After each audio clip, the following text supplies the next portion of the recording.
It's now 4 p.m. Geneva time, so we are now formally launching this event. Excellencies, dear colleagues, welcome to this new Beat Plastic Pollution Dialogue, a series of events that we have launched before the adoption 2 years ago of a historic resolution at the United Nations Environment Assembly, setting up the path to a global treaty to end plastic pollution.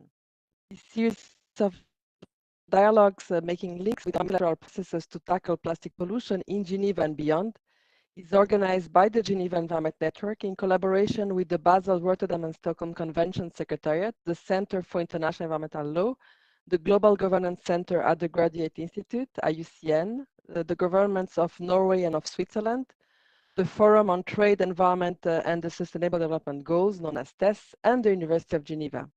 And for each of our sessions, we partner with relevant stakeholders. The Intergovernmental Negotiating Committee to develop the international legally binding instrument that was set up following the adoption of the resolution will meet for its fifth session later this year in Busan, in the Republic of Korea. Many will refer to this meeting as INC5. Two ad hoc intersessional open-ended expert groups were established at the last session of the Intergovernmental Negotiating Committee. These are now meeting regularly online and will be meeting in person in Bangkok, in Thailand at the end of August. And on the sidelines, informal intersessional work is also ongoing with various stakeholders holding discussions, such as the one we are having here today. The Road to Busan event series, organized as part of the Geneva Beat Plastic Pollution Dialogues in collaboration with various partners that we started last month with a side event to the Basel Convention Open-Ended Working Group meeting in Geneva. This series provides member states and stakeholders a platform to prepare for the upcoming negotiation and expert group sessions. So today's event will present the results of the research study Global Producer Responsibility for Plastic Pollution, published in Science Advances, and we'll discuss how the findings can help the development of the legally binding treaty that member states are currently negotiating. You will be formally welcomed to this event by His Excellency Ambassador Endre Sun, the permanent representative of Norway to the United Nations in Geneva. And as I mentioned earlier, Norway is co-convening this series of dialogues. Today's session will be moderated by Dr. Melissa Wang, an honorary research fellow at the University of Exeter, and also a senior scientist for Greenpeace International. And Dr. Wang is also a co-author of the report. Before you are formally welcome, let me also briefly remind you that the documents presented, the summary, as well as the video of the event will be made available as usual on the webpage of this event.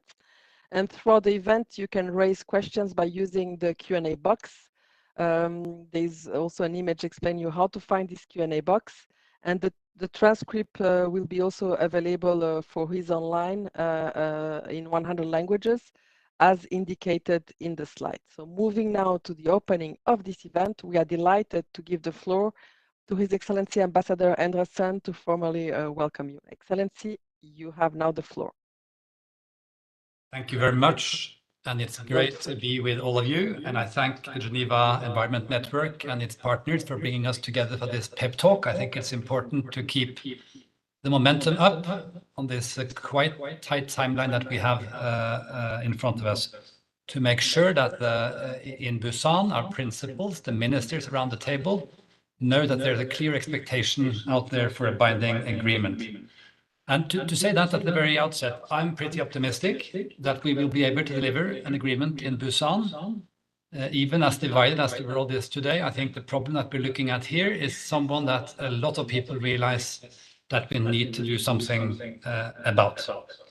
So that's the good news. But of course, as with every subject, once you go down into the detail, you realize that there's a lot of precisely detail and different interests that need to be reconciled and so on. Many issues we need to rely on expert advice. One very important perspective that we need to see reflected in the text is, of course, the circularity of this problem. We're looking at the textbook example, I think, of a problem that needs to be tackled at its roots and throughout the life cycle.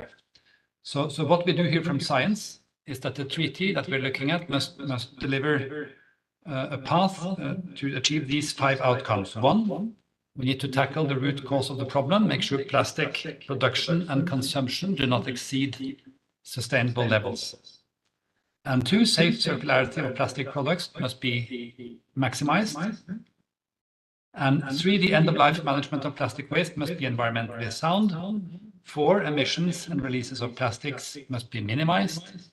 And 5, equally ambitious means of implementation must be developed.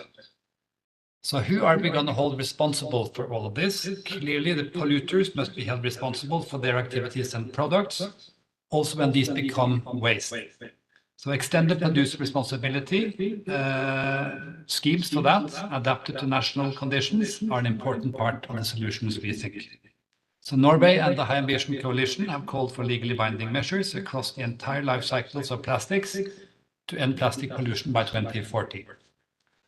And on the issue of producer responsibility, the coalition underscores that common global rules and economic tools are vital to drive the private sector to scale and speed up their part of the solution.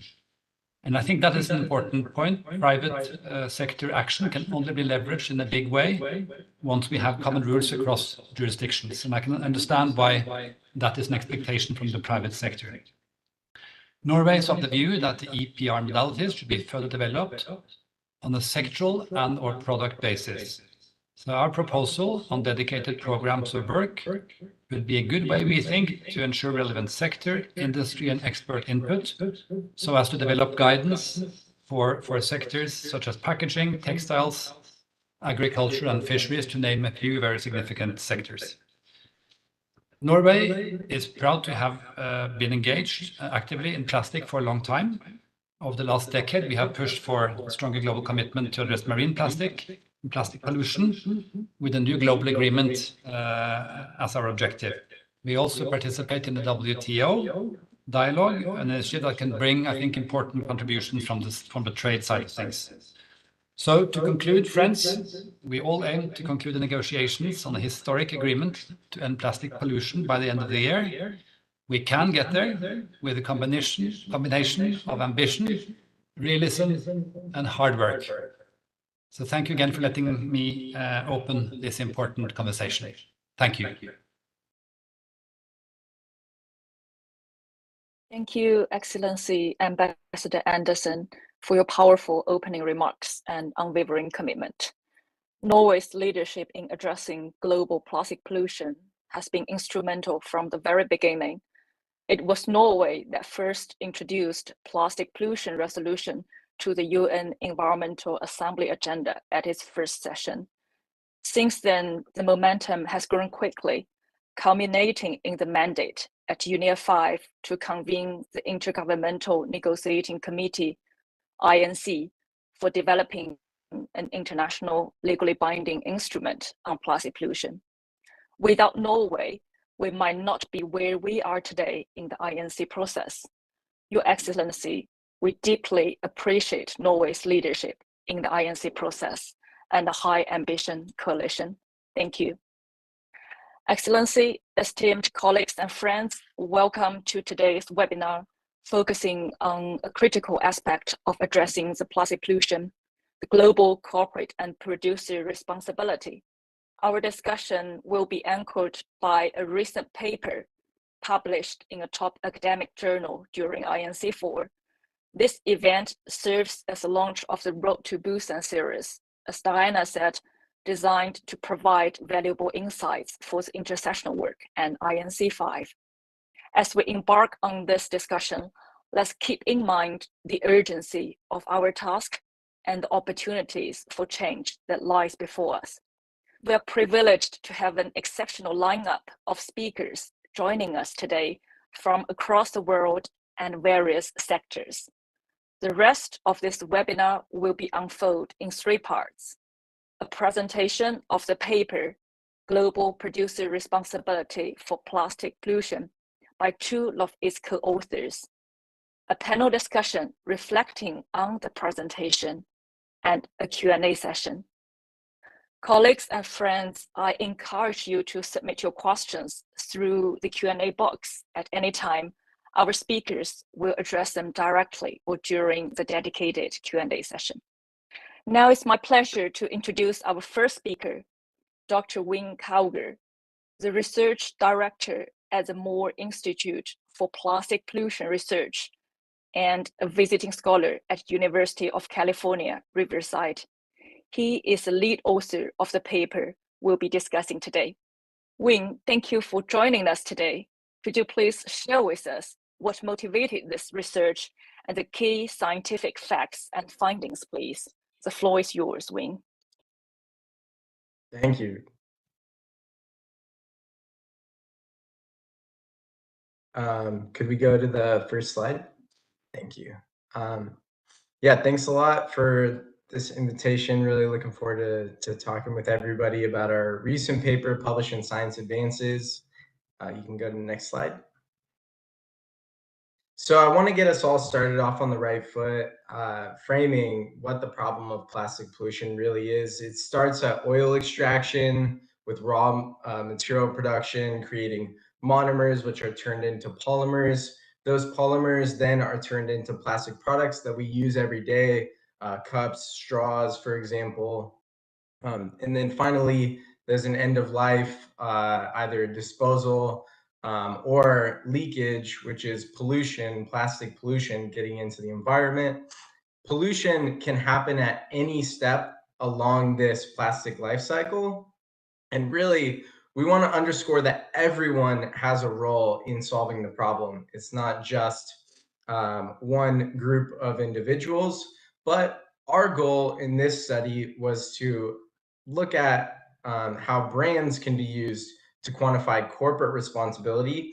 And throughout this presentation and the rest of the webinar, we're going to be using the word producers a lot. And really what we mean is companies who have put their brands on plastic products that are being used by consumers. Next slide, please. So there's a lot of benefits to quantifying producer pollution. The first one is measuring improvements and impacts to the environment. And I want to underscore too here that these benefits are for everybody, for policymakers, for corporations. They're really across the board and just general understanding from the public.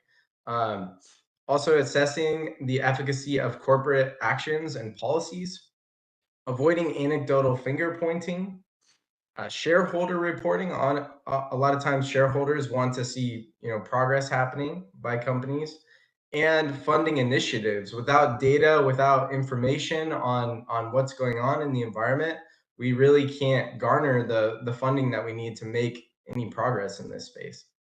Next slide. And this is where the Breakthrough from Plastic brand audits have really come to the rescue to shine, to help us get all these great benefits. So the Breakthrough from Plastic brand audits was 5 years of data, the last 5 years across 84 countries with over 1,500 brand audit events.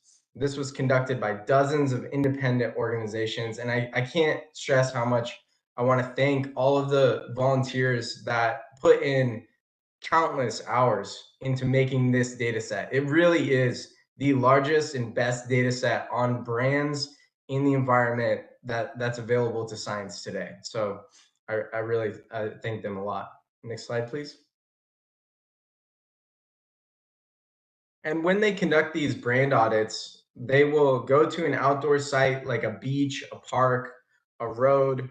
They'll collect all the plastic waste that they found in that site, and then they'll sort it out just like you're seeing here. And they'll sort the waste by brand. And then they will do research on what companies own these brands so that they can attribute the brands to a company that owns it. Next slide, please. And we took that data and we validated it really thoroughly. We did several layers of validation. It's actually already validated by the individuals who went out and did these surveys, but we ran an additional QC on it, myself and the co-authors. It took a lot of time. It was about 2 months of just data validation to make sure that we were really confident in how the data was structured and how we were analyzing it. And then we developed a new technique for quantifying producer responsibility using this one survey, one vote method, basically to make sure that no individual surveys outweigh the result. We're just giving each survey a chance to vote on what the percent of global plastic pollution is attributed to what company. Next slide. And as with all scientific studies, we want to understand our bias and uncertainty. And so we looked at where the surveys were occurring. You can see very wide global distribution of the surveys, but there are some gaps. I mean, for example, in the Middle East, in Africa and South America, there's a lot less data. But we do have really good representation in Southeast Asia, Europe, and North America. And next slide. And one of the things that we discovered is that 52% of plastic waste was unbranded. We were not able to attribute that waste to a corporation. And so we actually are not, all the results I'm going to show you after this are not including that unbranded. They're just focusing on the branded plastic waste. And what this really underscores is that there's a lot of work left to do to improve the traceability and accountability for products. You can go to the next slide. So this is the first figure that we wanted to focus on. What are the largest companies out there in terms of how much of their waste we're finding in the environment? So on the x-axis here, we have mean percent of global branded plastic pollution. And you can see Coca-Cola company at the top, followed by PepsiCo, Nestle, Dana, and Altria. There are uncertainty brackets around this. So we did a bootstrapping analysis to be able to quantify what our confidence intervals were around those estimations. And so, for example, we can be very confident that Coca-Cola is higher in their mean percent than PepsiCo because we have enough data to be confident in that. All right, you can go to the next slide. And you can take that same plot and start adding up how many companies it takes to be able to get to 50% of the plastic pollution that we're seeing in the environment. And we found that only 56 companies are contributing to greater than 50% of the branded plastic pollution. So on this plot, we have a number of companies on the x-axis and cumulative percent of global branded plastic pollution on the y.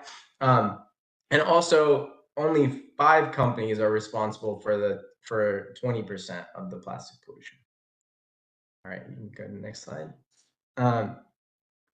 So this is really the flagship figure that just shook all of us researchers and really has been making us rethink the problem of plastic pollution and the role of corporations in solving that problem. On the x-axis, we plotted percent of global plastic mass produced, and I want to also thank the corporations for volunteering this data. This was shared with the Ellen MacArthur Foundation, and we have mean percent of global branded plastic pollution on the y-axis here, and when we plotted this, we created a regression and discovered that this is a one-to-one relationship. So this is one of the strongest relationships that you can find, actually. It basically suggests more plastic mass being produced, more pollution being produced. Additionally, there is a sector-dependent relationship here. So food and beverage companies are skewed higher, and household and retail companies are skewed lower. And what that really underscores is potentially that reuse is a good mechanism for tackling the problem of plastic pollution. You can go to the next one. All right, so in conclusion, our findings suggest that production is a major lever on plastic pollution, and shifting towards reuse systems should also reduce plastic pollution. I want to stress here that this is like two good hammers that could possibly hit the nail of plastic pollution. I think reuse and reducing production could have a very positive outcome on plastic pollution and reducing it. So thank you.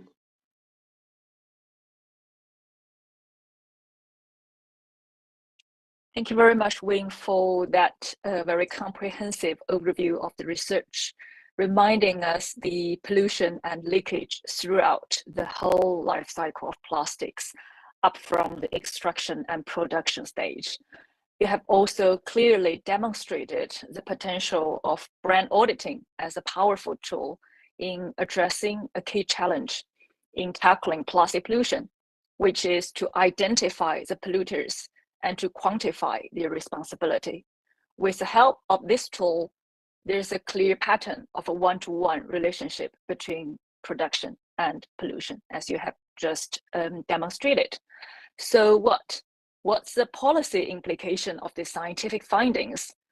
I'd like now to turn to the other co-author, Dr. Neil Tangari. Neil is a senior fellow at the Goldman School of Public Policy of University of California, Berkeley. He is also the Science and Policy Director of Gaia. Neil, you have been closely following the development of global plastic pollution governance even before the Unified Mandate was adopted. Given your extensive experience and the findings presented by Wing, what policy implications do you see emerging from this research? Neil, the floor is yours. Thank you very much. Great, so we can go to my slides. As Melissa said, it was my privilege to be a co-author on this paper, and I want to talk a bit about the implications for the global plastics treaty process. Next slide, please. The first thing to talk about is precisely the transparency issue that Win raised, right? With about half of all the plastic trash found in the environment being unbranded, this creates a big challenge.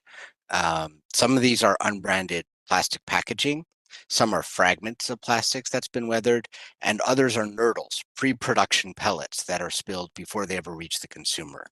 So this finding really speaks to the need, as Win was saying, to dramatically improve the transparency and traceability of plastic.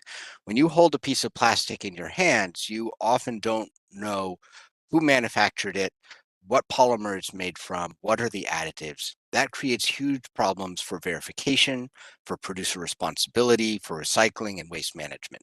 So we need systems such as digital passports or digital watermarking to accompany plastic so we can actually trace it back to its origin and know what it's made of. So there's a set of proposals under the treaty to address precisely that. Next slide, please.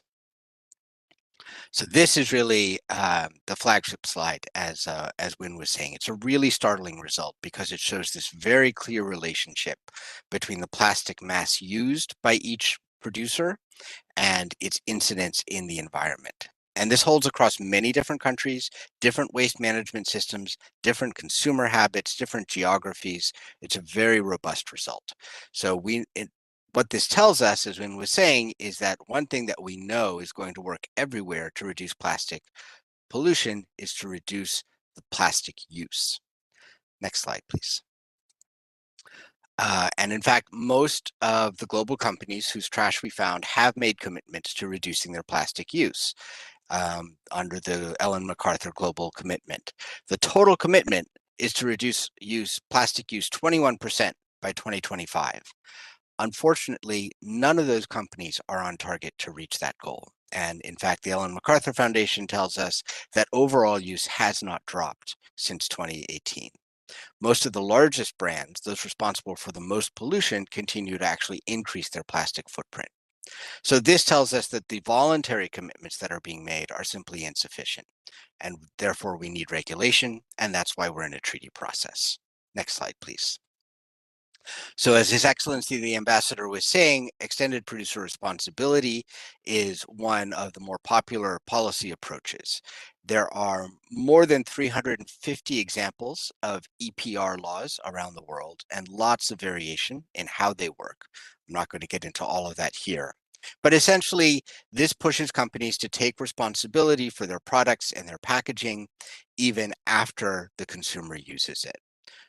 EPR laws have two goals. Companies should shoulder the cost of waste management and the other impacts of their products. Waste management is a huge financial burden on local governments in particular, and in many parts of the world, they simply cannot keep, actually everywhere in the world, they cannot keep up with the volume of plastic waste being produced. So the idea is to shift the financial burden off of the public and back to the producers. The second goal is that by internalizing the costs, companies will seek to redesign their products and their packaging in order to minimize them. And so that's designed for the environment, right? Is we are trying to get companies to use less plastic. That's again our holy grail here, and we're trying to do it by getting them to internalize costs. Several decades of experience with EPR now teaches us a few things. One is that EPR can in fact be effective at shifting some costs, and if it's well designed, it actually encourages recycling, which goes to the circularity point that the ambassador was mentioning. But unfortunately, there's no evidence that companies actually redesign their products or packaging because of EPR laws.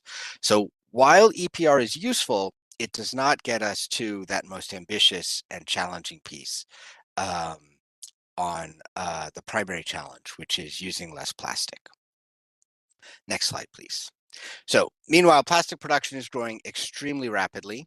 This is the petrochemical industry, which is investing billions of dollars into expanded polymer production. Current expansion rates are about 3.5% to 4.5% per year. And we're seeing a complete mismatch between this growth in production and the growth and what we need, which is a reduction in plastic use. So we can see that companies, both the petrochemical industry and the consumer goods industry, know what the right thing to do is, but they're not doing it. And I think, again, the lesson here is that relying on voluntary actions has failed. Next slide. So this is why we need a legally binding measures, as the ambassador was saying, to reduce plastic production and use. Some of the proposed treaty provisions would outlaw single-use packaging or certain types of packaging that are most likely to end up in the environment. This would be an important step, but it would not be enough. As we saw, plastic pollution occurs at every step of the production cycle. So other measures attempt to go further upstream and actually close the tap on plastic production. In the treaty, this is being discussed as a cap on primary plastic polymers, or PPP for short. Since current production levels are unsustainable, that cap must decline, and pretty rapidly over time, to sustainable levels in accordance with the UN Sustainable Development Goals that call for sustainable consumption and production. We have not, as a scientific community, yet determined what those sustainable levels of plastic production are, but it's clear that we are far above them currently. And that's why 34 countries have signed a public call for declining caps on production, the bridge to Busan. Another 30 have asked for the topic to be specifically addressed in the negotiations. So there is a lot of political support for a cap on polymer production, but there's also a lot of opposition from the private sector that does not want to see these binding restrictions on plastic production and use. We have one more round of negotiations in which to finalize the treaty, so we're really down to the wire there. And that's it for me. Thank you very much. Thank you very much, Neil and Wing, for helping us understand the key scientific findings and their policy implication, which, if I may, I think could be summarized in 3 key points. First, more production, more consumption by companies, more pollution, one-to-one correlation. Therefore, addressing global plastic pollution effectively requires legally binding provisions capping and phasing down on primary plastic polymers, as well as phasing out single-use and short-lived plastic products. And second, strong transparency provisions and implementation are crucial for enhancing traceability and accountability of polluters. Third, food and beverage companies, particularly those specializing in single-use plastic products, are disproportionately large polluters. The top 5 companies were responsible for at least a quarter of the branded plastic pollution. EPR plays a role, but by itself is insufficient to eliminate plastic pollution or to provide the financing needed. Those are the three key messages I learned from our speakers. And this naturally leads us to the next part, the panel discussion, where our panelists will reflect on these findings and explore approaches to address the identified challenges and opportunities. We have a diverse panel representing the business community, civil society, indigenous people, lawyers, investors, and member states. To ensure we hear from everyone, we kindly ask our speakers to adhere to the 5 minutes time limit. Thank you. Let's start by addressing how companies are responding to the clear scientific evidence linking their plastic use directly to pollution. We hear from two panelists representing companies of different size and business models. First, I'd like to welcome Jody Roussel, Global Public Affairs Lead for Packaging and Sustainability at Nestle. Thank you for joining us today, Jody. I have two questions for you. Nestle has been listed as one of the top polluting companies in this research. Recent reports also suggest that Nestle is far behind your own virgin plastic packaging reduction target. So what is Nestle's plan to achieve substantial reduction in plastic use in your operation and meet your 33 by 25 target? And the second question, you have been included in the national delegation to participate in the INC intersessional work, a privilege that none of the other non-member state speakers here may enjoy. Will you publicly support legally mandated reduction in primary polymer production and plastic products, as well as targets for reuse? The floor is yours, Jody, and we look up to you to set a good example of good timekeeping. Thank you. Thanks very much for inviting me to join you here today and to reflect on the study. Firstly, I think it's important to open and say that the elements that you call for in the conclusion of the report, which I encourage everyone on the webinar to take a look at, are perfectly aligned with what we're calling for as well. This may surprise you, but we acknowledge the key role that Break Free from Plastics as an organization plays in raising awareness of the problem of plastic pollution and its possible solutions. Now, more than public support and plans alone, we at Nestle have been acting on the issue of plastic end-of-life management for several years, following the development in 2017, where we joined the Ellen MacArthur Foundation's global commitment. You made 6 requests at the end of the study, so I'll share our actions taken and the result on each of these requests in terms of what we've delivered. So firstly, you asked for a reduction of plastics in products by consumer goods brands. This, we appreciate that Break Free from Plastic also published in their report for 2023's audits. We've reduced our use of plastic packaging from 1.5 million tons in 2019 to 896,000 tons in 2023. With baseline restatement, this means only a 15% reduction in plastic packaging.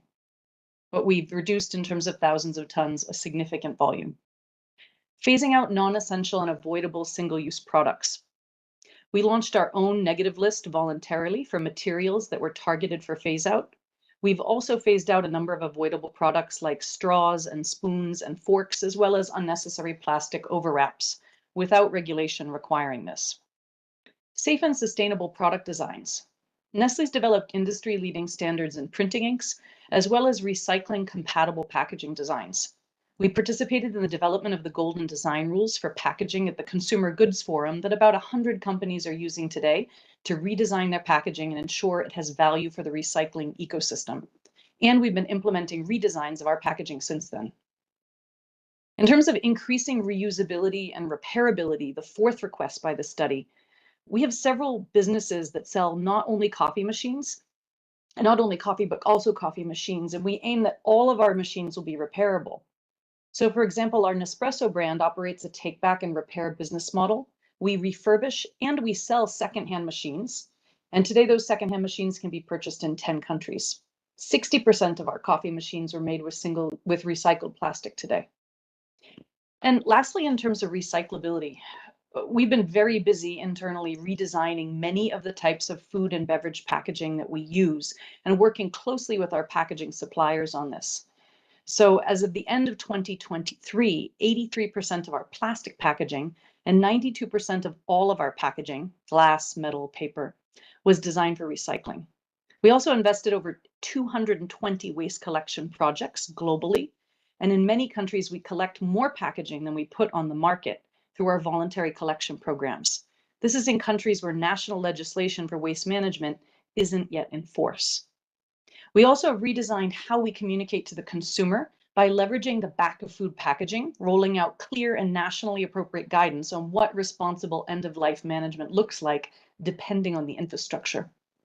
And your sixth request, which we consider equally important, investing in non-plastic alternatives with proven better safety and environmental profiles. 5 years ago, we established the Nestle Institute of Packaging Sciences with 50 researchers looking at monomaterial recyclable packaging, paper packaging, and reuse and refill systems. We've been exploring paperization options where paper can protect food from spoilage and contamination. And we developed over 20 pilots in 12 countries for reuse and refill systems. We also, through those experiences in reuse and refill, identified a number of enabling conditions that policymakers can put in place to enable a reuse and refill system to scale up. Now, I have 5 short comments on the report methodology and findings. We disagree with your methodology as it excludes companies who don't disclose data on their plastic footprint and who don't take voluntary action. You chose to focus on companies who voluntarily committed to plastics reduction and circularity targets. The group is committing to work to change portfolios, reduce plastics use, and drive recycling. And though some companies have increased their use, many others, including our company, have invested significantly and made reductions, while calling for new government regulation. We agree on that.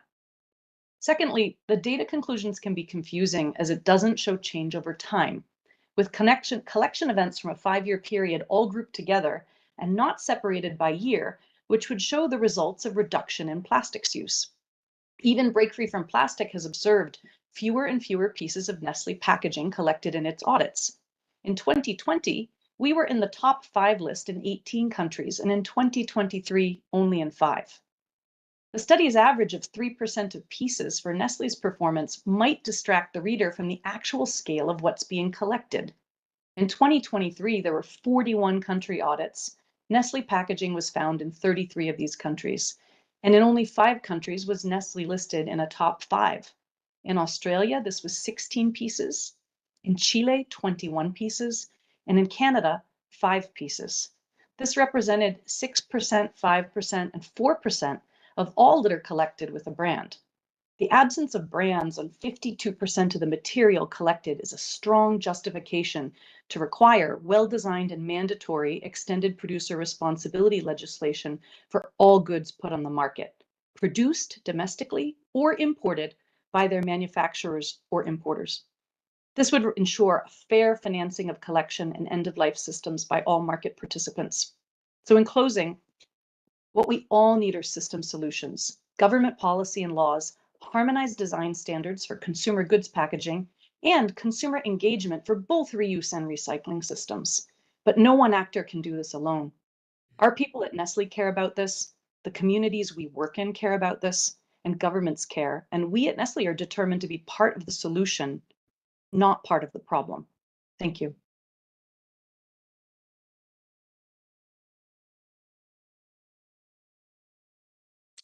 Thank you very much, Jody, for providing a reflection from large global plastic goods FMCG company. And now Lisa, we have some problems with the connection. To come.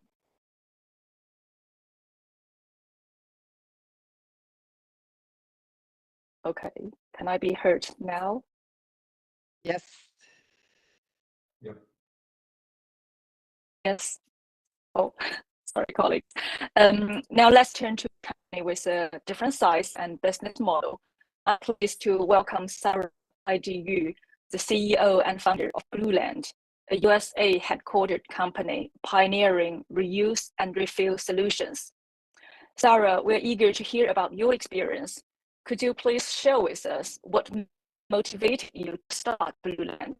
How did you design your zero waste, single-use plastic-free business model based on reuse and refill? And how effective has it been in reducing plastic use and pollution? What support would a company like yours need to scale up reuse, refill in the global North markets? Sarah, the floor is yours. Thank you, Melissa. First off, thank you for the opportunity to be here today to discuss an issue that's incredibly important to me and to the future of our planet, the urgent need to move away from single-use plastic packaging. My journey to founding Blueland, a refillable cleaning products company, began 7 years ago when I became a new mom. While researching the quality of water that I would use for my son's baby formula, I was horrified to discover that our drinking water, whether tap or bottled, is riddled with thousands of microplastics and nanoplastics, that all this plastic that we're producing and using is ending up in our oceans and our environments, where it's breaking down into these tiny plastic particles that are simply too small to filter out and are now pervasive in the water we drink, the food we eat, and even our blood. This revelation sparked a personal mission to do my part and eliminate single-use plastic for my family's home life. So I actually ended up going completely zero waste with my family, even with a newborn at home. However, I quickly realized how challenging this was. Plastic packaging is impossible to avoid. And even as a well-intentioned consumer, I felt like I had no choice. The only option that companies were providing were products packaged in cheap single-use plastic. And that's when I realized that this could and should all be bigger than making plastic-free choices just for my own family. And so that's when the idea for Blueland was born, with a mission of providing options free of single-use plastic packaging for everyone. And it turned out as an impactful place to start. Packaging is the largest category of both new plastic production and plastic waste. Single-use plastic packaging makes up 48% of new plastic production, and packaging also makes up 40% of all plastic waste. So, I and my incredible co-founder, John, we explored a wide range of ideas and categories, all with the goal of eliminating single-use plastic packaging. And ultimately, we landed on reimagining cleaning products to start, a category where many products are up to 90% water and come in a new plastic bottle each time. So our plan was to remove the water to create these dry, concentrated tablets that came packaged in paper instead of plastic. And it was an incredibly long and difficult journey. We heard so many no's along the ways, from investors to industry veterans to cleaning product manufacturers and marketers, simply saying that this was going to be impossible. There was no way that we were going to do this, especially I myself, who has no science background. And over 40 patents granted later, another 30 pending. We launched our first set of products, which were hand soaps and cleaning sprays to use. You simply fill up these bottles, or a bottle that you already have at home with tap water. You drop in a tablet, and that's it. After a few minutes, you have a full bottle of hand soap or multi-surface cleaner. Now, Blueland is the first and leading brand ever to promise truly zero single-use plastic across a range of cleaning products, from hand soap and cleaning sprays to laundry and dishwasher detergent, and now even body wash and face wash. Blueland was born from a simple yet profound belief that we can no longer afford the environmental and human health costs of single-use plastics. Since our inception, every product in Blueland's portfolio has been 100% free of single-use plastics. And, we could have stopped at any point and simply said, 80% or 90% less plastic is really great. But we really pushed to get to 100% truly no single-use plastic. We could have also said, like, hey, instead of no plastic, let's just rely on recycled plastic. But we really kept pushing, again, to get to the 100% no single-use plastic. And there's so many reasons why, but here's one. Only 5% of plastic is actually recycled. And remember, recycled plastic sounds great, but packaging made from recycled plastic can still end up polluting our oceans and environment and end up as microplastics in our bodies and those of our children. And so, respectfully, while the projects that Nestle and other corporations speak of sound impressive, I think we as consumers and policy makers should be demanding more. Companies like this generate over 100 billion in revenue, over 10 billion in profits. They can certainly afford to have a handful of impressive sounding innovation projects. But as the research shows, Nestle is still one of 5 companies responsible for a quarter. That's nearly 25% of all branded plastic pollution. So as much as these companies sound like they're doing a lot, I'm of the belief that they're certainly not doing enough. And with the current state of climate and plastic pollution, we don't have the luxury to settle for incremental and performative. We need to set truly ambitious goals and then actually hit them. As we heard from Neil in these studies, these big corporations are setting goals oftentimes with a lot of fanfare, but not actually hitting them. I know I'm a little bit over, but Blueland is living proof that this is absolutely possible for businesses to do so much better. If a 5-year-old company like ours can find a path forward without any single-use plastic, then these solutions are neither too complicated nor too expensive for larger corporations. I would say that by committing to sustainability, we not only protect our planet, but as a business, we're also building trust and loyalty with our consumers. In just the 4 years. Thank you, since Sarah. Sorry, I have to cut you off. No, I appreciate that. Thank you I'm very really much so for your- passionate about this. But thank you. Yes, Thank you for the we can see opportunity. that. Thank you very much for sharing your passion and your motivation. We can definitely tell the love from a mom can create and achieve. And thank you very much for reminding us that recycling alone is far from sufficient to address the plastic pollution and its climate and human health impacts, but rather the reduction is key.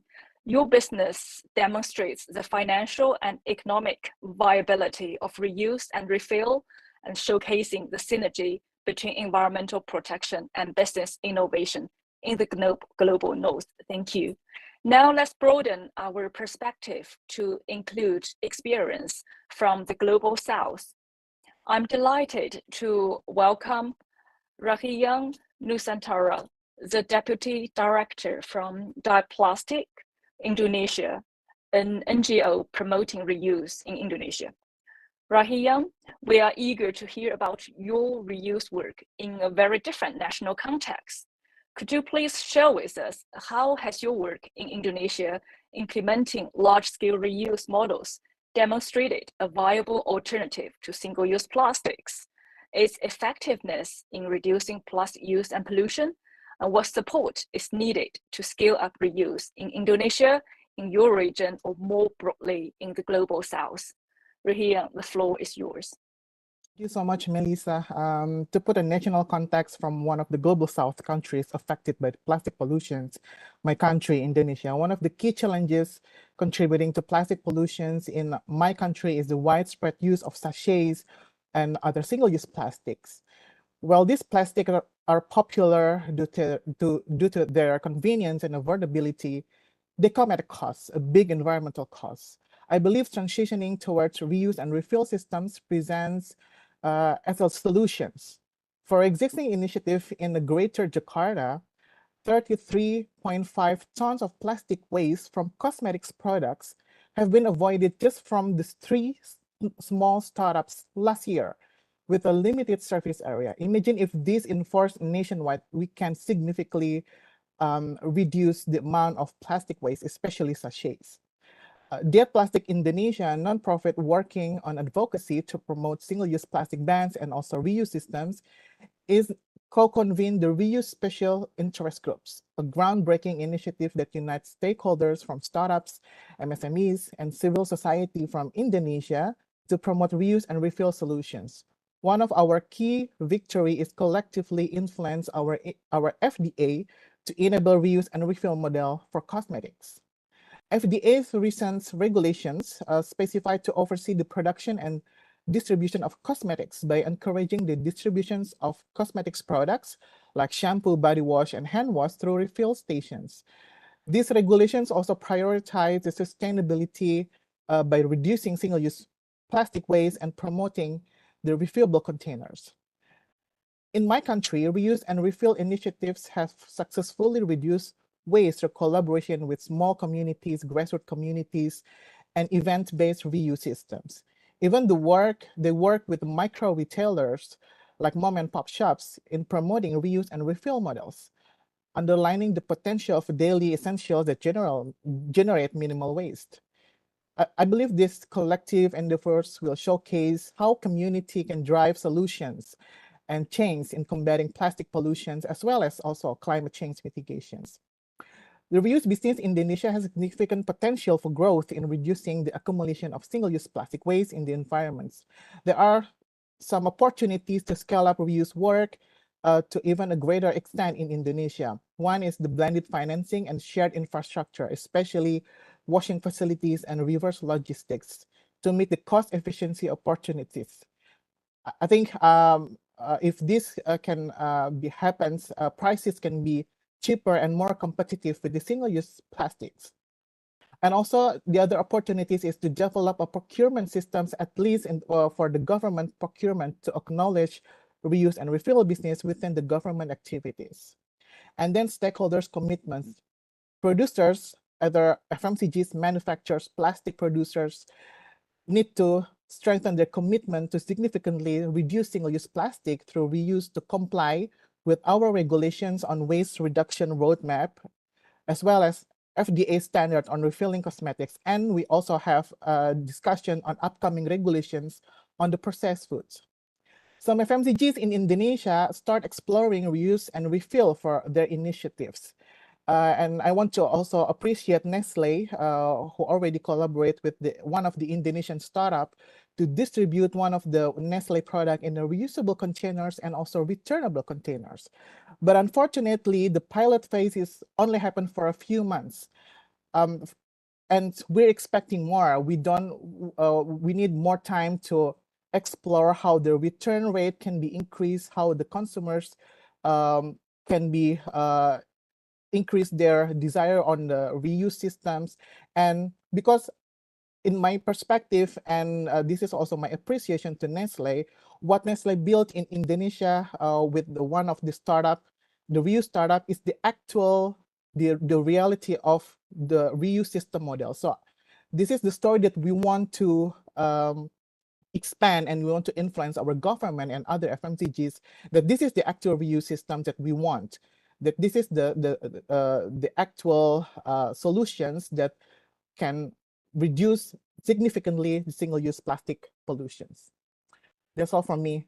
Over to you, Melissa.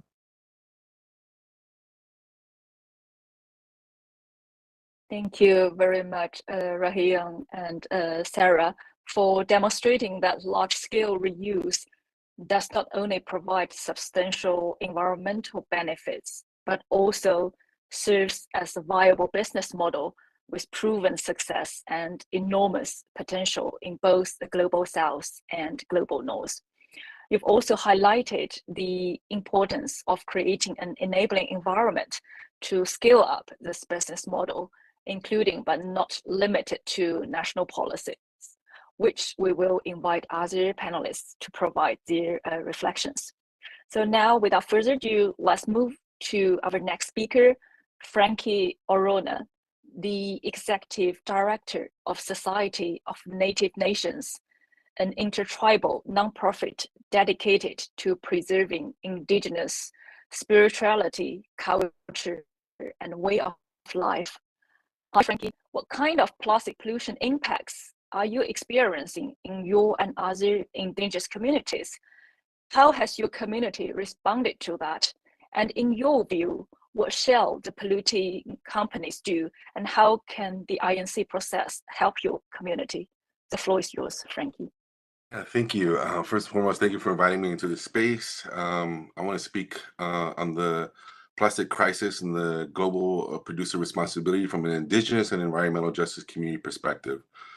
Here in Texas, from the Permian Basin to the Gulf of Mexico, which in many cases pertains to many indigenous frontline and fence line communities globally who are bearing the brunt of the plastic pollution crisis. First, I'd like to say ditto to everything the colleague Neil presented already. I would say first, I would like to address the adverse impacts of plastic pollution on human health and the environment.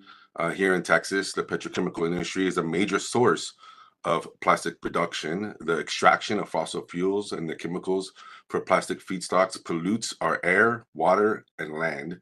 This pollution contains toxic substances linked to cancer, organ damage, and chronic lung diseases. Our children, our elders, and the pregnant women are particularly vulnerable to these adverse health effects. The pollution doesn't stop within our communities. It flows into our rivers and streams, eventually reaching the Gulf of Mexico, where it wreaks havoc on the marine ecosystems, harming wildlife and disrupting the delicate balance of life, all creation.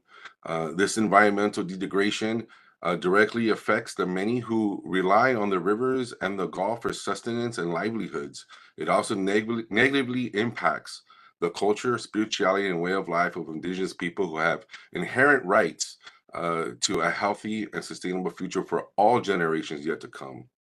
And second, we have not been passive victims in this crisis, right? And our communities have organized, protested, advocated for change. We have demanded accountability from petrochemical industries, plastic product producers, and local and national government policymakers to push for stronger regulation, a ban on toxic chemicals, all toxic chemicals, and single-use plastics, demanding a just transition that leads to safeguards for human health and the environment. We have worked tirelessly to educate our communities about the dangers of plastic pollution and to promote sustainable alternatives. Third, the Global Plastic Treaty is a crucial opportunity to address this crisis at its source. This is why we have called on the INC to have equitable inclusion and participation by Indigenous, frontline, and fence-line environmental justice communities to help ensure an ambitious treaty with strong provisions on polymer production reduction and true reuse systems free of plastics and toxic chemicals. Without such a treaty, we will continue to perpetuate the cycle of poverty, adverse health impacts, and environmental harm in our communities that have taken much of this hardship for generations, right? And so, fourth, we recognize that we must recognize that product producers are equally responsible as plastic producers for this crisis. Product producers drive the demand for plastic and must share the responsibility for the pollution it creates. Global producer responsibility is a framework that holds plastic and product producers accountable for the entire life cycle of plastic products, from extraction to waste management. This is a matter of human rights, environmental justice, and a just transition to a sustainable future with safeguards for human health and the environment over profits. In conclusion, I'll just say the plastic pollution crisis is a human rights violation. It disproportionately affects marginalized communities, including Indigenous, frontline, and fence-line communities. We demand a holistic life cycle solution that addresses plastic pollution at every stage, from extraction to disposal. We demand a just transition that protects the rights and livelihoods of workers and communities. And we demand a reduction immediately in polymer production to curb the devastating impacts of plastic pollution in our health, our environment, and in our future. So again, we call on the INC, states, and all civil society to stand with us and create a treaty prioritizing people and the planet over profit. We urge states to include strong provisions on global producer responsibility, polymer production reduction, and a just transition for a sustainable future with safeguards for human health and the environment. Together, we can create a world that once existed where plastic pollution is no longer a threat to our communities and our planet. We refuse to be sacrificed. We refuse to be sacrificed and continue to be sacrificed. We are tired by industry and by governments. We are tired of seeing and feeling the pain from loss within our communities. We are not separate from our environment. We are one and the same. We all have a responsibility to keep all creation in balance if we want to ensure a healthy, sustainable world for all future generations. Thank you, Haku. Thank you very much, Frankie. It's deeply saddening to hear about the unjust sufferings your community has endured. It's truly heartbreaking. Plastic pollution is human rights violation, as you said, and polymer producer and user companies both shall shoulder the responsibility. However, it's also empowering to hear about the actions Indigenous people are taking and continuing to take. But the community solution can only go so far without a systemic change, as you have said. Let's now turn to the speakers from sectors that might hold some of the power for such changes to share their reflection. So now I'm pleased to welcome Wendy Kerner, an environmental attorney at Crash Legal Service. Thank you for joining us today, Wendy. In recent years, we have seen a significant increase in lawsuits against plastic polluting companies. For example, Baltimore City has taken on major plastic polluters in a landmark lawsuit, citing the paper presented today. What's driving this increase in such lawsuits? What are the strategies to create systemic changes in the plastic pollution space through the legal system and laws? And how do these lawsuits support the efforts of the Global Plastic Treaty and vice versa? The floor is yours, Wendy. Thank you. Greetings, everyone. Thank you, Melissa.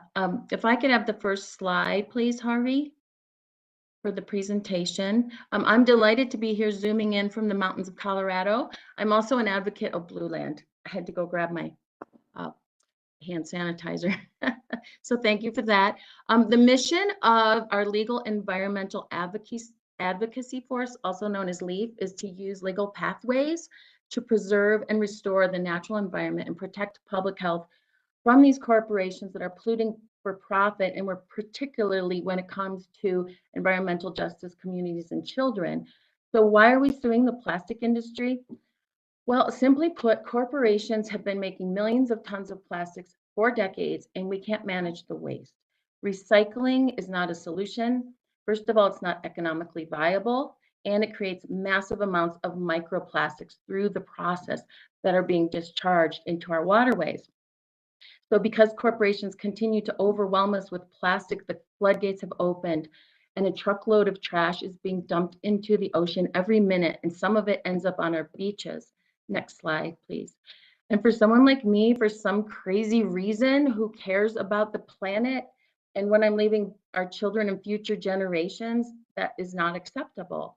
So I'm pretty passionate about my work. Next slide, please. And these are images from some beach cleanups I did. The increase in the production of plastics will likely triple to 1.1 billion tons by 2050, a date by which they're saying the amount of plastics in the ocean will outweigh the amount of fish. Yet corporations continue to increase plastic distribution every year. And when corporate lobbyists are making backroom deals and slipping dark money into the pockets of our politicians and decision makers, including those at the treaty negotiations, that's a problem. So, for example, petrochemical and beverage corporations with representatives at the third treaty negotiation session spent more than $85 million on lobbying in 2022. Additionally, these lawsuits are addressing the harms from plastics. It's causing massive harm not only to the environment and wildlife, but also humans. For example, researchers are finding microplastics in 100% of testicles, placentas, and brains. And the concentration is increasing over time at an accelerated rate. We're going to have plastic brains, AI for sure. Next page, please. So as a resource, I've provided legislation and litigation. I'm not going through all this, but these are being used to help, in large part, shift the status quo. So this first page is examples of legislation at the local and state level. Next slide. And this page, I want you to note in red, though, there is some pro-plastic legislation that is occurring in various states. Next slide, please. Examples of litigation include first, governmental agency suits, which are typically nonprofits that are suing agencies for failing to enforce laws or pushing for more stringent regulations. And then second, here you have the citizen suits, and they can be filed under federal laws such as the Clean Water Act. And then third is the consumer protection cases, which we're involved in, that typically are class actions. And these address consumers who have been influenced to purchase products because of the misleading labels and advertising of the greenwashing. Next slide, please. Tort claims is another area of law we engage in. Those are filed when plastic corporations act or fail to act, and it's causing harm to individuals and whole communities. And there's a variety of types of tort claims that are listed in these cases. Yet companies are trying to put the onus on litter bugs. However, which I do hold consumers accountable to an extent, there's a legal term called reasonably foreseeable. And when when harms are reasonably foreseeable, a party can be responsible. So when the plastic industry is producing 4 million metric tons of plastic a year, it is reasonably foreseeable that this waste is going to leach into our environment and permeate our world. There's some examples of the greenwashing. Next slide, please. This is some images of Coke and other bottles that we found on the beaches. Coke pledged to increase its reusable bottles 25% by 2030. However, the amount of reusable containers it produces has stayed the same since 2021. Next page, please. In 2018, the Nestle CEO stated that its ambition was to achieve 100% recyclable or reusable packaging by 2025. However, in 2022, Nestle tweaked the language of its plastic goals and pledged to mostly use plastic designed for recycling by 2025, instead of the original promise to use the recyclable or reusable packaging. And keep in mind that most of this plastic isn't getting recycled anyway, as we've heard again and again. And they know, these corporations know, it's not economically viable.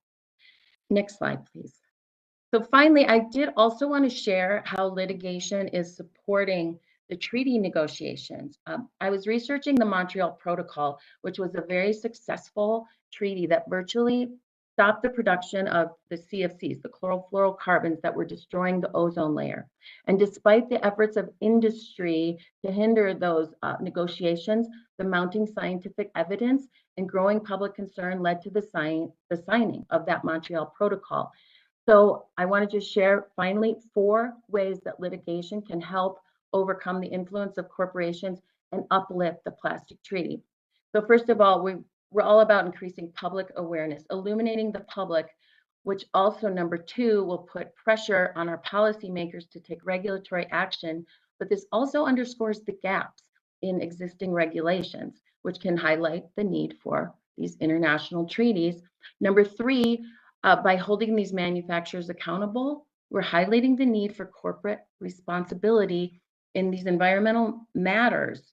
And our efforts can influence the stance of you negotiators and delegates that are drafting the treaty. And finally, we are setting precedents through these cases in environmental law, such as negligence and failure to warn the public of the harms of plastics. And this can shine a light on the regulatory gaps. And negotiators can use these legal precedents as leverage to argue for more robust international agreements. So I encourage us to support each other in our efforts and work together to leave the world a better place for our children and future generations. Thank you. Thank you very much, Wendy, and thank you for providing us such a detailed list of information. We hope we'll soon have another opportunity for you to help us better understand all those details of the legal landscape. Now let's turn to the investment community, which has also shown increasing interest in addressing plastic pollution. I'm pleased to welcome Anna Hirai, Global ESG Analyst and Circular Economy Lead in the Investment Stewardship Team at Legal and General Investment Management. Hi, Anna. The market has seen significant movement in the investor community regarding plastic pollution. For instance, 185 investors with a combined $10 trillion in assets under management have signed a statement calling on companies for drastic action on plastics. Could you please tell us more about this investor statement? What motivated its creation? And the timing of this statement seems to coincide with the rise in legal cases against plastic polluter. Is there any connection between these two developments? What specific demands are investors making, and to which types of companies? And the floor is yours. Great. Thank you, Melissa. I will start with a quick introduction. Legal and General Investment Management is the asset management division of Legal and General Group. It's a FTSE 100 company based in London, UK. We have just under 1.2 trillion pounds in assets under management, and we invest globally. From our perspective, the reason why we engage on plastic pollution is because we believe that linear businesses will be prone to a range of risks, such as increased raw material costs, price volatility, regulatory risks, increased momentum in plastic-related litigation, and reputation risk, as Wendy and others have highlighted. So, as a responsible investor, we are concerned that companies that do not proactively address these risks may face higher costs or lose business opportunity. And so, in our view, putting long-term value creation and investment returns at risk. So, for us, responsible investing is about good business sense. We invest in thousands of companies across markets and sectors, including those fast-moving consumer goods companies named in this paper. This means that if one company pollutes, we would pick up that negative impact in the rest of the portfolio. So our aim as a universal owner is to improve market standards and best practice across a range of financially material themes, including climate and nature. In addition to one-on-one engagement with our investee companies, other ways we try to achieve these objectives are, for example, voting at shareholder meetings and engagement with policymakers. Collaborating with like-minded investors and other stakeholders, such as NGOs, academia, and industry groups, is also an effective way to engage, in our view. So we found it valuable to take part in collaborative initiatives organized by, for example, VVDO, the Dutch Association of Investors for Sustainable Development, Principles for Responsible Investment, CDP, and so on. In collaboration with VVDO last year, the investment community have published a statement, and we wrote to FMCG companies that are mentioned in this paper. The letter set out our expectations for these companies, asking them to support ambitious plastic policy, deliver absolute reduction of single-use plastic packaging, and address harmful chemicals. These FMCG companies named in this paper have a significant plastic footprint, but they aren't necessarily the laggards in terms of their targets and initiatives in place, in our view. And we think that they have the potential to bring the rest of the market along if they move in the right direction. While we undertake engagement with those companies, we also believe that to raise market standards, we need to engage across the value chain. And I think this is our value add as a universal owner, being able to speak with companies on the supply side as well as the demand side of the plastic value chain. A couple of people have mentioned this already, but at the last round of negotiation, INC4, there was evidence of petrochemical industry lobbying to oppose the inclusion of polymer production in the treaty. We are increasingly looking at corporate lobbying on key issues and asking companies to be more transparent. So this was the context of the collective statement that was published 2 weeks ago by Planet Tracker and co-signed by us and about 70 investor signatories. The statement was specifically addressed to petrochemical companies, so those on the supply side, to take stronger action towards plastic circularity. Given systemic nature of the crisis, we hope all companies in the value chain will be in scope of the treaty to level the playing field. Lastly, echoing what's been said by other panelists and the takeaway from this paper, another way to ensure corporate accountability is to improve data availability and quality. We think this is where the investment community can lend its support. As a universal owner, we welcomed and have strongly advocated for the recommendation of TNFD, this Task Force for Nature-Related Financial Disclosure. Other speakers have mentioned global commitment made by or made with Ellen MacArthur Foundation and data that is made available through the initiative, but we think that disclosure is still patchy and insufficient. So if this is mandated, this will allow us to gather comparable and consistent plastic data from these companies. So in short, our role as a responsible investor and steward of our clients' assets to effectively engage with all parties in the value chain, driving improvements in market standards and holding companies to account where they fail to meet our expectations. We're pleased to say that we have published our nature framework earlier this year, and the circular economy policy is due to be published in a month or two. And that sets out some of our expectations for companies I mentioned today and our priorities going forward. Thank you. Thank you very much, Anna, for bringing up the commitment and demands from the investor community.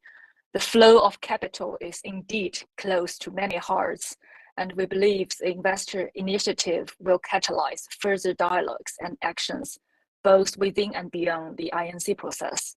Last but certainly not the least, I would like to welcome Asha Challenger, the Plastic INC national focal point of Antigua and Barbuda, and the permanent mission of Antigua and Barbuda to the UN. Asha is also a bureau member of INC. Asha, we're eager to hear your reflection on today's discussion from a member state's perspective. What aspects of today's discussion hold the greatest relevance to the INC process?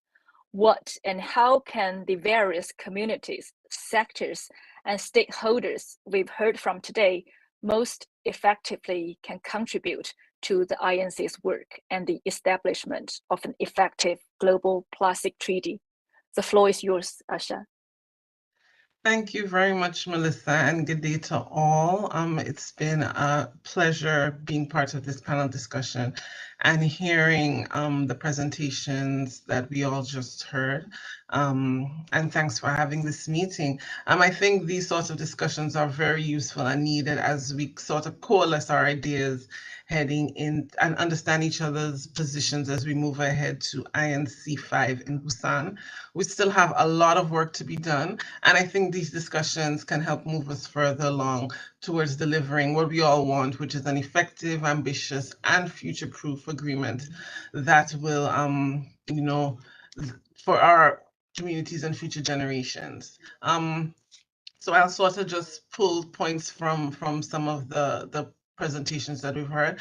And one thing that I think we're all in agreement is we need an agreement that addresses the full life cycle of plastics. Every aspect of plastic production produces or causes challenges, produces pollution, and can be and must be addressed if we want to move towards a sustainable use of plastics. We have to shut off the tap, or we have to tighten the tap, and we must also break our unsustainable dependence on plastic and the harmful chemicals that they contain. And another thing we have to do is we must clean up and address the decades of legacy plastics that we are currently contending with.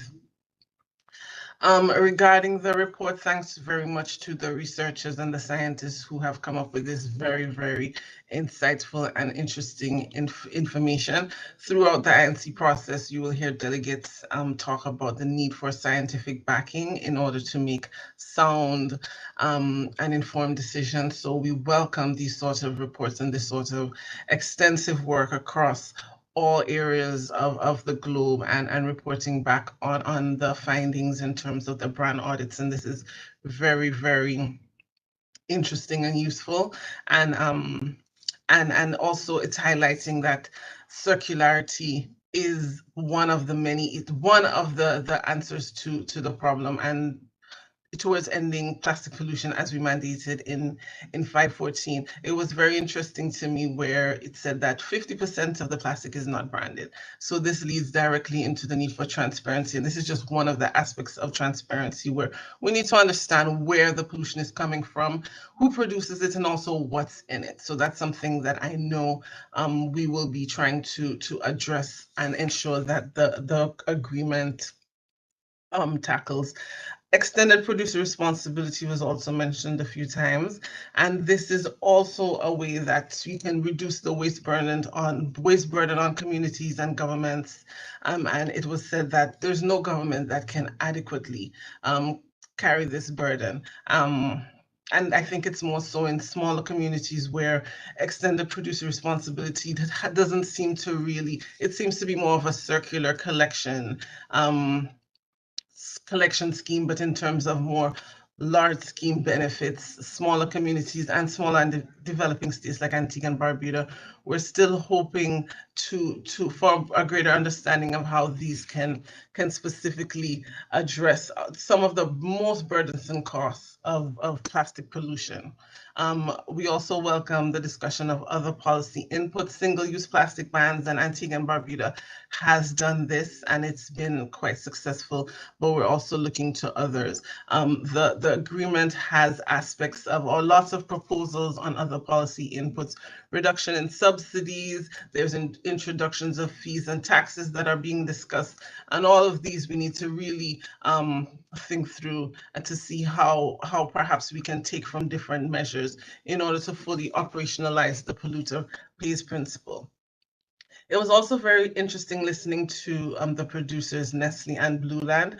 We thank Nestle for being part of this discussion and hearing some of the criticisms and some of the challenges that are coming from communities. And we see that you are trying to, or you've joined the global, you are making efforts, and we definitely thank you for that. And at the same time, I have to repeat what our colleague from Blueland said, that we need more from producers overall, and we need to tackle the greenwashing that sometimes permeates the media. So there's not a real understanding of the impact and where some of the plastic goes. So that's something that we look forward to working with Nestle and other producers to build out as we implement and as we develop the treaty. It was great to hear from Indonesia again, as reuse and refill systems are a key aspect to solving the challenge. This is something that I know small and developing countries, we are looking to implement. And we look forward to hearing more of these best practices. I want to thank our colleague from the Indigenous community for reminding us of the true human impact and human and environmental impact of plastic pollution. And I can speak to, coming from a small and developing state, this is a major impetus of our active participation in process. Plastic pollution for us is a human rights crisis. So we have no time to waste, and this is something that we must ensure is at the forefront of our minds. Putting aside the profits, putting aside all those things, we have to ensure that health and environmental safety are paramount as we implement and develop the treaty. And there are there are opportunities to implement and to sort of thread through the human rights aspects at every part of the process. So we look forward to more involvement from other marginalized communities in this process, as we truly understand the full impact of plastic pollution. And I want to thank our colleagues from the legal. She again spoke about the greenwashing and reasonable expectations, and that we have to take the producers. We have to ensure that they are part of the overall discussion. And as I wrap up, I want to just highlight two of the things that sort of stood out to me. We have a wide range of speakers on this panel, so this sort of highlights the need for a multi-stakeholder action in this treaty. It can't just be governments, it has to be involvement from all communities, from producers, from scientists, from academia, as we build out the best practices. Another part of it is transparency. And again, there are many aspects of transparency. There's the branding, there's what's in the products. We need to ensure that this is fully incorporated into the process. And also, again, from Antigua and Barbuda's perspective, we also welcome scientific support, and we welcome more reports on these as we bring on more backing and support for for the solutions that we're trying to reach. And there was so much and such a rich discussion. I hope that I have been able to reflect on all of this. And I do know that that this is very important to us as we move towards INC 5. Thank you. Thank you so much, Asha, for bringing us such insightful points and connecting our discussion back to the INC process.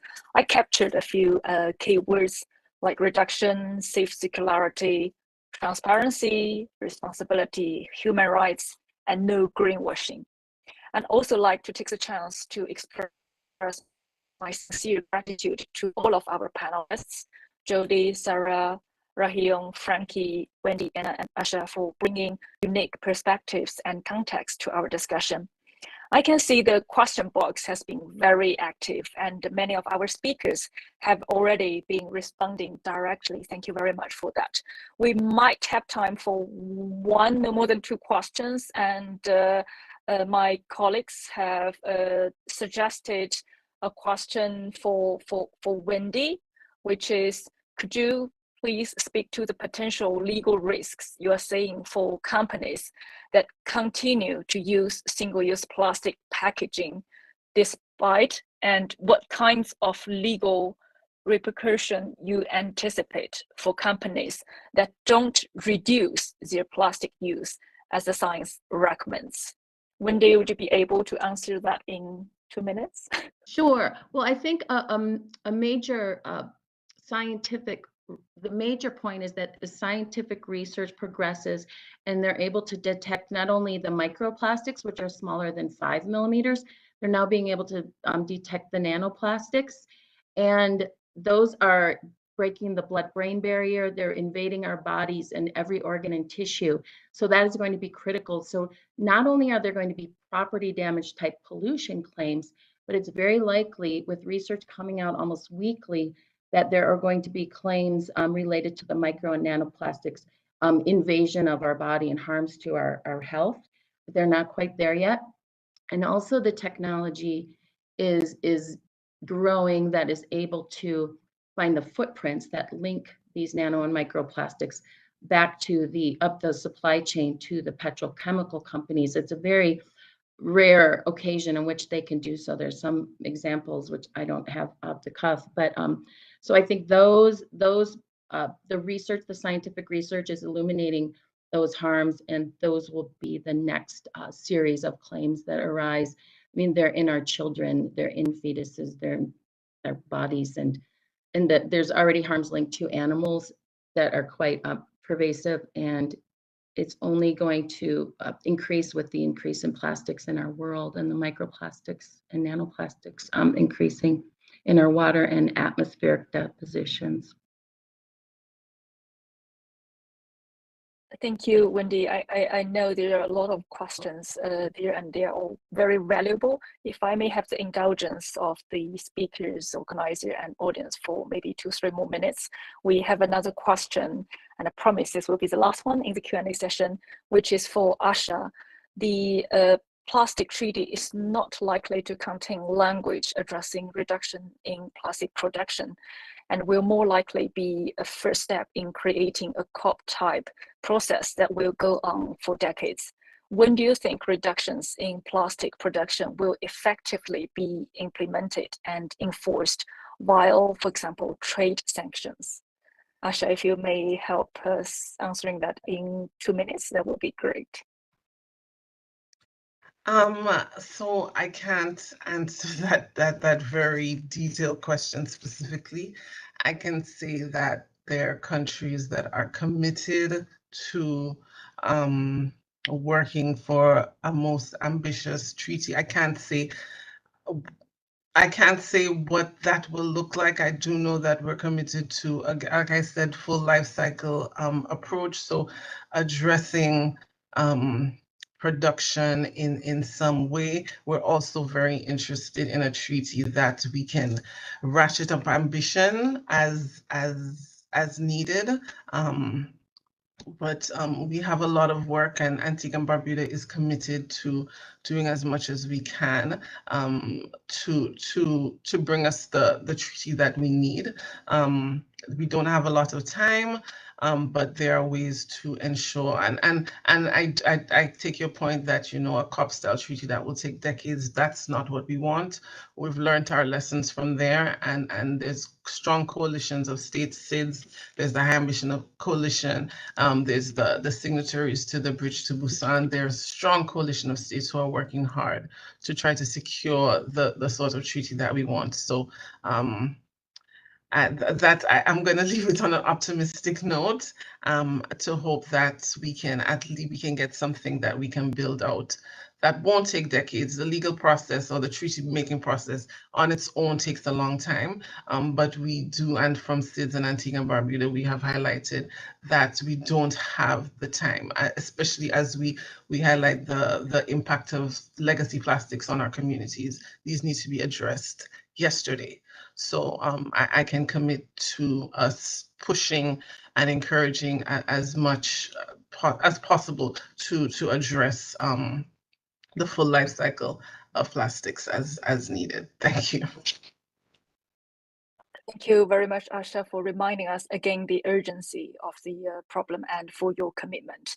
And also thank you to this colleague who raised this question. We know it might be the most difficult topic in the INC negotiation, which is PPP reduction. And with that, it's leaving all of us a lot of homework to do.